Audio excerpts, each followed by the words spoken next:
Najaf, Iraq. August 5th, 2004, 4 p.m. First Sergeant Justin LaHue and the 300 men of Charlie Company, 1st Battalion, 4th Marine Regiment are shooting their way onto one of the most ghastly and surreal battlefields in history. The immense 1,000-year-old Shia Muslim cemetery in Najaf, Iraq. It's an eerie place for the Marines. But for the enemy fighters the Marines are chasing, several hundred Shia gunmen commanded by most wanted insurgent leader Muqtada al-Sadr. The cemetery is home, and they've peppered it with hidden fighting positions and weapon stockpiles. The odds are against the Americans, but this is a fight that's been brewing for months, and the Marines are determined to settle it, here and now, once and for all.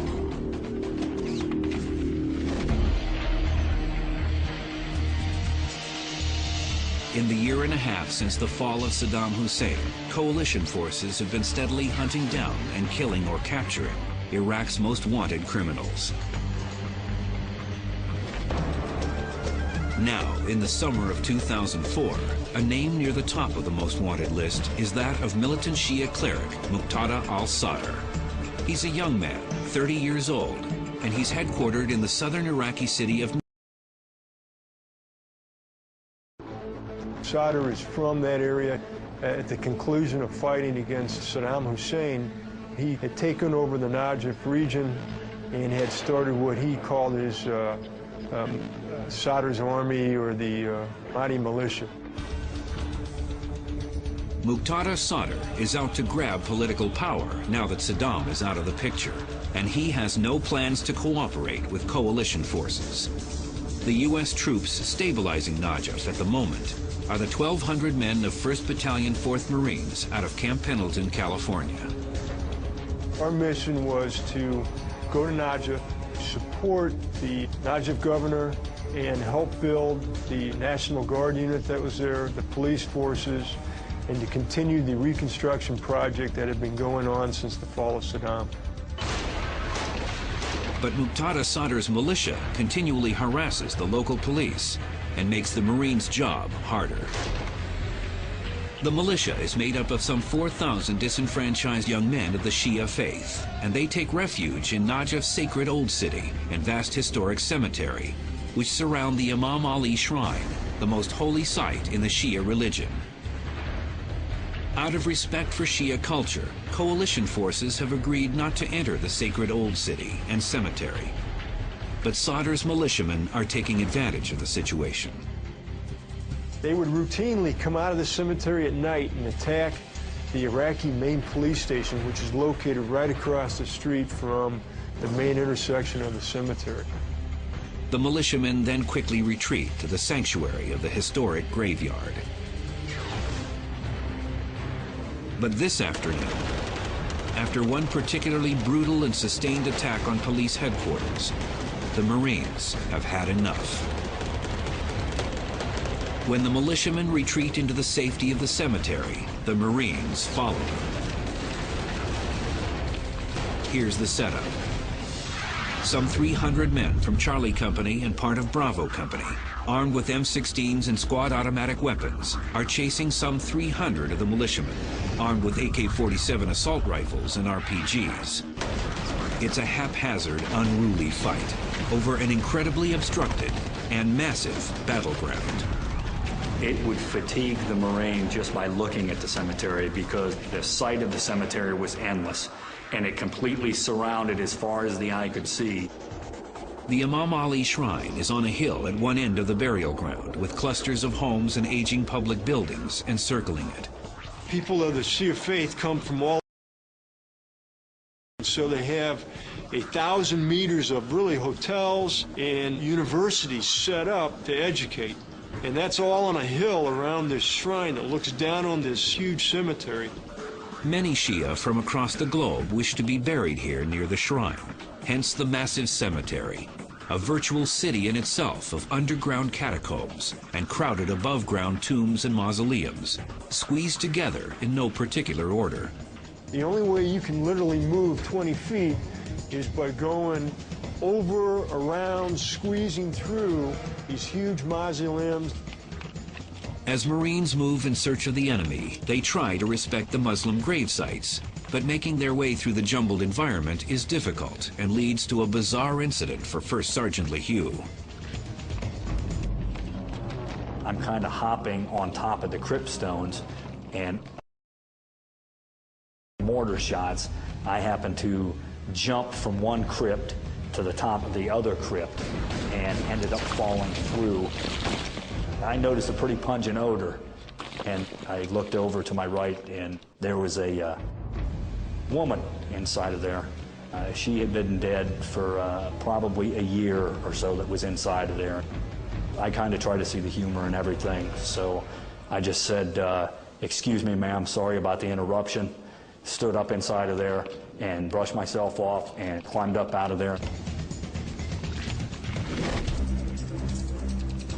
Marines have trouble spotting the insurgents because many are taking cover in the underground catacombs. The Americans attempt to clear them all, but many get overlooked. The Marines would fight 100 meters. They'd have to clear back 50 meters because the militiamen would pop out of the catacombs. A 360-degree battlefront soon erupts. There was no really safe area. It was just where you were right now was the safe area. The shootout in the Najaf cemetery wears on for 72 hours, with August temperatures climbing above 130 degrees in the heat of the day.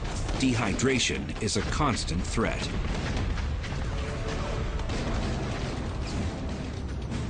But what some consider the most deadly threat of all emerges on day 2. A skilled enemy sniper positions himself on the hill, overlooking the graveyard. He can pick and choose any Marine that exposes himself because he has the ultimate view from the top down, unobstructed in the front, of all the movements that are down in there. And we have the obstructed view looking from the ground up, and we're also looking at a multi, so we don't know where it's coming from. The sniper proceeds to pin the Marines down and make their lives miserable for the next few hours. We had Marines that were taking refuge behind the headstones, and as they were starting to move, the sniper would hit the top of the headstone or the side of the they were trying to expose their body, and he would notch out, you'd see pieces of masonry fly. The sniper soon takes a victim. It's about 1 p.m. and now we're getting a head count, and we're missing one Marine.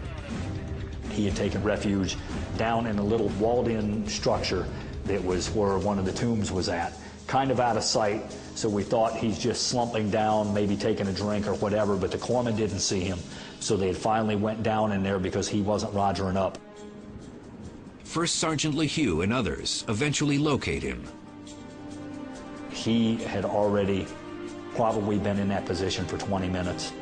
He had taken a sniper shot through his neck collar piece, which is not meant to stop an impact of a straight-on shot from a Dragunov rifle. It's meant for fragmentation or anything else. It's not meant to stop the impact of the bullet. Just then, another oddity of fighting in the Muslim cemetery occurs. Despite the battle, 5 times a day, a call to prayer is sounded in the mosque. Each time that happened, the firing would stop, and the insurgents would either pray or they would take that time to say, "This is holy time for 5 minutes."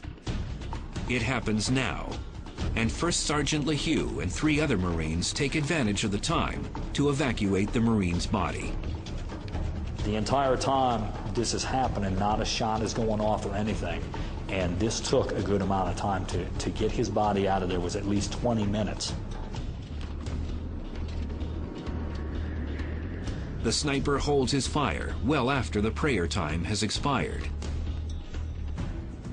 In my professional opinion, whoever that sniper was had enough respect. He knew he killed that kid, and he knew what we were doing, and I think to this day he allowed us to remove that kid off the battlefield. And once he knew we had our dead off the battlefield, he engaged target's opportunity again.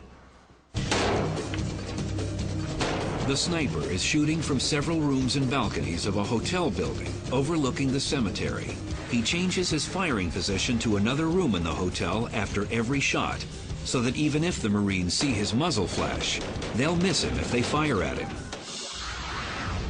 The hotel is several hundred yards distant, but the Marines soon come up with a way to detect him and pin him down.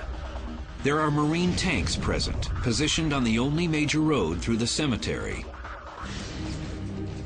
When the Marines spot the sniper shooting from one of the hotel rooms, they ask the tank gunners to fire at the room and destroy it. Eventually, the tanks destroy so much of the hotel, the sniper has nowhere left to hide. After a certain sustained period of time of blasting, the sniper had disappeared. It just went away.